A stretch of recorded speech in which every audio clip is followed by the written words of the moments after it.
मूकं करोति वाचालं पंगुं लंघयते गिरिं यत्कृपातमहं वन्दे परमानंदमाधवं। सभी का बड़े प्रेम और सम्मान के साथ हार्दिक स्वागत एवं अभिनंदन। वेदोयम अयम वेदः, वेद इति शब्दः विद ज्ञाने, विद सत्तायां, विद नृलाभे, विद विचारणे इत्येतेभ्यः चतुर्भ्यो धातुभ्यो निष्पन्नो अस्ति।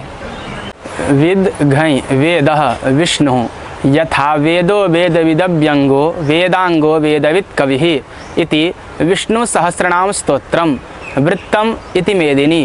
क्वचित् पुस्तके वित्तमित्यपि पाठः। यज्ञांगम इति नानार्थरत्नमाला मीन शरीरावच्छेदेन भगवद्वाक्यम इति न्यायशास्त्रम। धर्म ब्रह्म प्रतिपादकम अपौरुषेय वाक्यम इति वेदांतम। ब्रह्ममुख निर्गत धर्म ज्ञापक शास्त्रम इति पुराणम।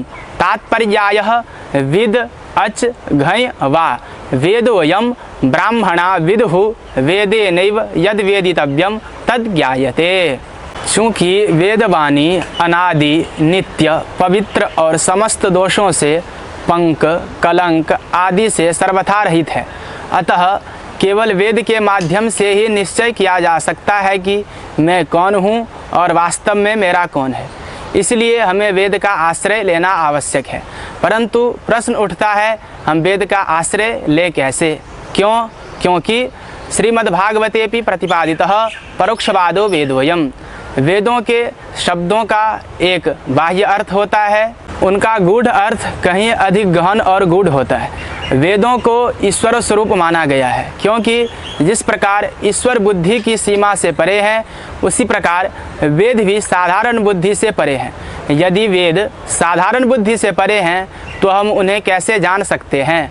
केवल वेदज्ञानी महापुरुषों के माध्यम से। श्रीमद्भागवते प्रतिपादितः वेदा ब्रह्मात्म विषयाः। अतः इस सर्वोत्कृष्ट ग्रंथ का वास्तविक लाभ तभी प्राप्त किया जा सकता है जब कोई श्रोत्रिय ब्रह्मनिष्ठ गुरु के मार्गदर्शन में अध्ययन करे। वास्तविक महापुरुष जिनके पास न केवल शास्त्रों का सैद्धांतिक ज्ञान हो, बल्कि उनके पास प्रत्यक्ष अनुभवजन्य ज्ञान भी हो, वे ईश्वर के दिव्य विग्रह का प्रत्यक्ष दर्शन कर चुके हो। श्रीमद्भागवत में भी प्रतिपादित है परोक्षवादो वेदोयम, अर्थात वेदों का शाब्दिक अर्थ और उनका वास्तविक तात्पर्य भिन्न होता है। अतः वेदों को समझने के लिए केवल पांडित्य नहीं, अपितु आत्म साक्षात्कार प्राप्त सद्गुरु का मार्गदर्शन अनिवार्य है। नमो नमः।